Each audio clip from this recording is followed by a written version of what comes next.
Shalom Awesome Kids, selamat datang di ibadah online kita. Berikut adalah panduan beribadah kita pada hari ini. Yang pertama, adik-adik, mari kita persiapkan diri kita dan pakailah pakaian rapi dan juga sopan.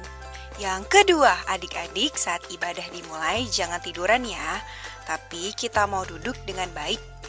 Jika adik-adik sedang sakit, boleh ibadah di tempat tidur ya. Yang ketiga, adik-adik, mari kita siapkan Alkitab kita. Yang keempat, bagi adik-adik yang sudah bisa menulis, ayo siapkan buku dan alat tulisnya ya. Hal ini berguna untuk mencatat firman Tuhan yang disampaikan pada hari ini. Yang kelima, adik-adik semua ikut menyembah dan memuji Tuhan ya dengan semangat. Yang keenam, adik-adik yang mendengarkan firman Tuhan, kita mau duduk dan jangan jalan ke sana sini ya. Dan juga jangan mengobrol. Yang ketujuh, adik-adik ikut berdoa bersama-sama juga ya. Selamat beribadah. Tuhan Yesus memberkati. Shalom Prince and Princess. Apa kabar hari ini? Dahsyat, luar biasa. Yes, awesome kids. Yes, I am. Yes. Hari ini kita tetap beribadah lewat online adik-adik. Kita mau memuji Tuhan dan kita mau melompat bagi Tuhan. Siapkan hati kita dan kita mau beribadah ya. Kita berdoa. Tuhan Yesus yang baik, terima kasih untuk hari ini. Terima kasih untuk berkat Tuhan. Saat ini kami mau beribadah Tuhan.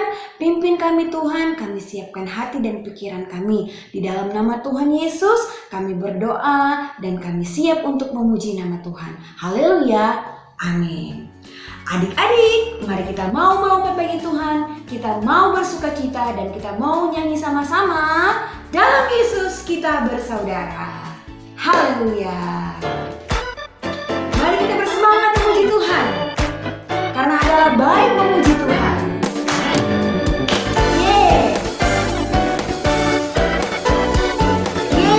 Haleluya. Dalam Yesus kita bersaudara. Dalam Yesus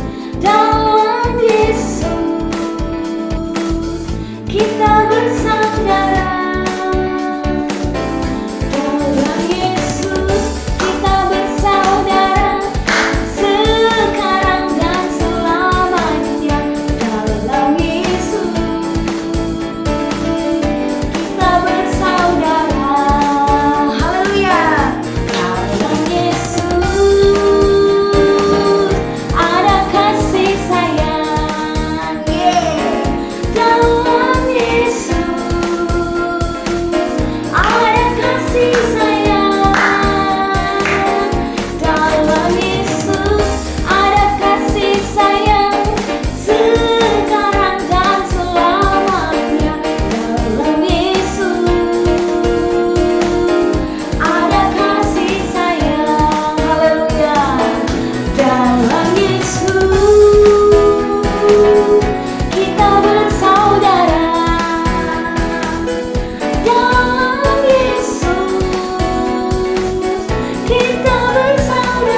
Kita bersaudara adik-adik. Kita harus bersemangat dan kita harus bergandeng tangan. Kita semua bersaudara dalam Tuhan Yesus. Amin. Haleluya. Prince and Princess, kita mau mendengarkan kebenaran firman Tuhan. Mari kita mau siapkan hati kita, mau siapkan pikiran kita, dan mari kita sama-sama memuji Tuhan dan menyembah Tuhan.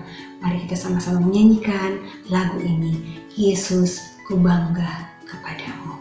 Haleluya. Haleluya.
hidupku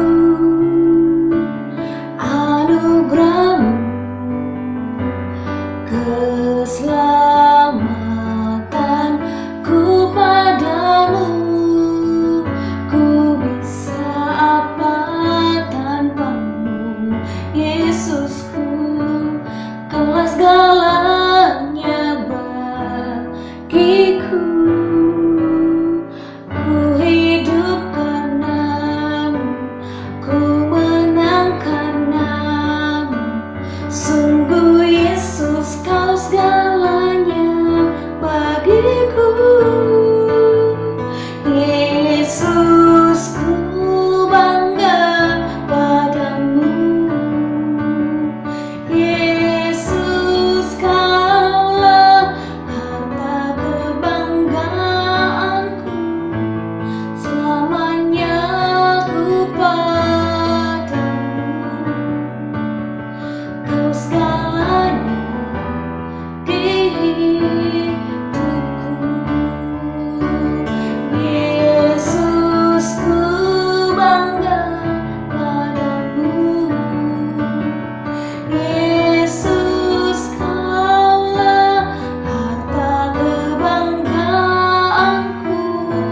Selamanya ku padamu. Kau segalanya di hidupku. Kau segalanya di hidupku. Haleluya.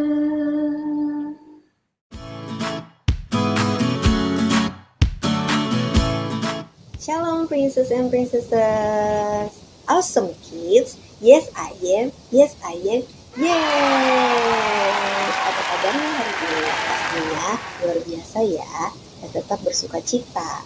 Nah hari ini kita akan belajar hal yang sangat menarik, yaitu tentang menghormati hadirat Tuhan. Nah sebelumnya kita berdoa dulu yuk. Mari kita berdoa. Bapa, terima kasih atas segala penyertaan-Mu pada kami. Hari ini kami akan belajar firman-Mu, berkati Kak Silvi yang akan menyampaikan, dan berkati adik-adik yang akan mendengarkan. Biarlah hikmat Tuhan yang membuat kami mengerti dan melakukan firman Tuhan. Di dalam nama Tuhan Yesus, kita mengucap syukur. Haleluya, amin. Nah adik-adik, hari ini kita akan belajar tentang menghormati hadirat Tuhan. Secara khusus kita belajar dari bagaimana memperlakukan tabut Allah. Nah, kita buka dulu ya Alkitab kita, semuanya buka yuk Alkitab di 1 Samuel 6 ayat 1 sampai 13 kali. 1 Samuel 6 ayat 1 sampai 13. Kak Silvi tidak membaca semuanya, tapi Kak Silvi akan membaca beberapa ayat. Nah, disimak ya. Ayat 1 sampai ayat 3 dan juga ayat yang ke-10. Setelah 7 bulan lamanya tabut Tuhan itu ada di daerah orang Filistin, maka orang Filistin itu memanggil para imam dan para petani, lalu berkata kepada mereka, apakah yang harus kami lakukan dengan tabut Tuhan itu? Beritahukanlah kepada kami bagaimana kami harus mengantarnya kembali ke tempatnya. Lalu kata mereka, apabila kamu mengantar tabut Allah Israel itu, maka janganlah kamu mengantarnya dengan tangan hampa, melainkan haruslah kamu membayar tebusan salah kepadanya. Maka kamu akan menjadi sembuh dan kamu akan mengetahui mengapa tangannya tidak undur daripadamu. Ayat yang 10, demikianlah diperbuat orang-orang itu. Mereka mengambil 2 ekor lembu yang menyusui lalu dipasangnya pada kereta, tetapi anak-anaknya ditahan di rumah. Nah, itu adalah cerita tentang bangsa Filistin yang merebut tabut Allah dari orang Israel. Nah, kita udah membaca.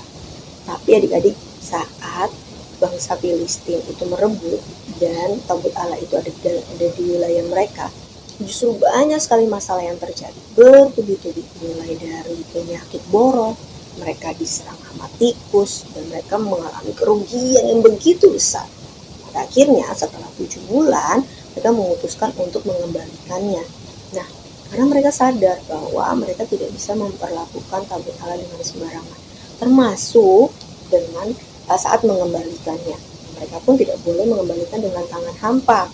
Mereka memberikan persembahan sebagai tanda menghormati Tuhan, lalu mengembalikannya kepada Israel, di mana tempat tabut Allah itu seharusnya berada.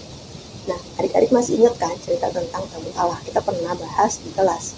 Nah, tabut Allah itu adalah tempat di mana berisi 2 batu yang isinya perintah Tuhan atau hukum Taurat ditempatkan. Nah, tabut Allah ini berada di dalam kemah suci. Tidak bisa sembarangan orang masuk dan mengangkatnya. Hanya orang-orang tertentu, yaitu para imam dari suku Lewi. Itu saking berharganya, atau karena sangat berharganya tabut Allah ini, makanya diperlakukan seperti itu. Nah, adik-adik, apa ya pelajaran yang bisa kita dapat dari cerita ini? Secara khusus bagaimana kita menghormati hadirat Tuhan. Tabut Allah adalah lambang hadirat Tuhan. Tabut Allah inilah yang mempresentasikan hadirat Tuhan. Jadi harus sangat-sangat hati-hati dan sangat hormat saat memperlakukannya. Nah, kalau kita bagaimana ya sikapnya? Kalau dalam saat ini tentunya konteks hadirat Tuhan adalah bagaimana kita beribadah. Kita beribadah, kita berdoa, kita memuji Tuhan, itulah konteks hadirat Tuhan. Nah, bagaimana caranya kita menghormati? Yang pertama adalah saat kita beribadah, saat kita datang ke hadirat Tuhan, pastikan persiapkan dirimu dengan baik. Persiapannya apa nih Kak Silvi? Persiapkan hatimu, datang dengan hati yang bersukacita dan hati yang siap, lalu berpakaian yang rapi, siapkan hal yang kamu butuhkan seperti Alkitab, catatan, atau apapun itu, kamu persiapkan dengan baik, termasuk persembahan, persiapkan persembahanmu dengan baik. Nah, yang kedua adalah saat memuji dan menyembah Tuhan. Bagaimana yang menghormati hadirat Tuhan? Yaitu dengan cara sungguh-sungguh. Saat memuji Tuhan, bernyanyilah dengan sukacita. Saat menyembah Tuhan, bersungguh-sungguh, termasuk dalam berdoa juga. Tidak mengobrol ataupun mengganggu teman ya. Lalu yang ketiga nih, bagaimana? Yaitu saat kita mendengarkan firman Tuhan, kita fokus, kita sungguh-sungguh, dan kita tidak mengobrol. Apalagi tidak mengantuk ya, jangan sampai tertidur saat mendengarkan firman Tuhan. Kita harus menghormati hadirat Tuhan. Nah, itulah sikap kita menghormati hadirat Tuhan. Kalau zaman dulu adik-adik, untuk datang ke hadirat Tuhan itu dengan begitu ritual yang rumit dan juga dengan hanya orang-orang tertentu, para imam lah yang bisa benar-benar datang dalam hadirat Tuhan. Tapi saat ini Tuhan memberikan kita kebebasan, kita bisa datang ke hadirat Tuhan kapanpun dan dimanapun. Jadi saat contoh-contoh tadi bukan hanya kita lakukan di dalam gereja aja, tapi termasuk dalam ibadah online, saat kita berdoa di rumah, saat kita memuji Tuhan di rumah, atau persekutuan di sekolah, persekutuan dimanapun, itu adalah hadirat Tuhan. Jadi tunjukkanlah rasa hormatmu kepada hadirat Tuhan dalam kondisi apapun, dengan sikap yang benar, sikap hati yang siap, dengan fokus dan dengan sungguh-sungguh. Wah, luar biasa ya firman Tuhannya. Nah, adik-adik, pelajaran kita sudah selesai. Kita belajar bahwa kita harus benar-benar menghormati hadirat Tuhan dengan sikap yang benar, dengan sikap yang sungguh-sungguh. Untuk itu, adik-adik, kita sama-sama berusaha ya, kita menghormati hadirat Tuhan. Nah, ada ayat hafalan nih, di Mazmur 134 ayat 2. Bunyinya, angkatlah tanganmu ke tempat kudus dan pujilah Tuhan. Sekali lagi kasih ulang ya, Mazmur 134 ayat 2. Angkatlah tanganmu ke tempat kudus dan pujilah Tuhan. Nah, adik-adik, dihafal ayat hafalannya dan jangan lupa lakukan. Dan dalam keadaan apapun ingat ya, saat kita berdoa, saat kita memuji Tuhan, saat kita menyembah Tuhan di rumah, dimanapun, tetap hormati hadirat Tuhan dengan sikapmu yang baik dan sungguh-sungguh. Oke, kita berdoa ya untuk mengakhiri firman Tuhan hari ini. Mari kita berdoa. Bapa, kami mengucap syukur atas firman Tuhan yang boleh kami dengar hari ini. Kami belajar bagaimana menghormati hadirat-Mu saat kami beribadah, saat kami memuji, saat kami berdoa di hadapan Tuhan. Berkati kami semua ya Tuhan, berkati keluarga, berkati kami, berikan kami kesehatan di masa-masa pandemi ini. Terima kasih Bapa, kami mengucap syukur dan berdoa. Haleluya, amin. Yeay, kita udah selesai. Oke adik-adik, jangan lupa ya tetap stay at home, tetap di rumah aja, dan berdoa dan merenungkan firman Tuhan. Terima kasih, Tuhan Yesus memberkati. God bless you.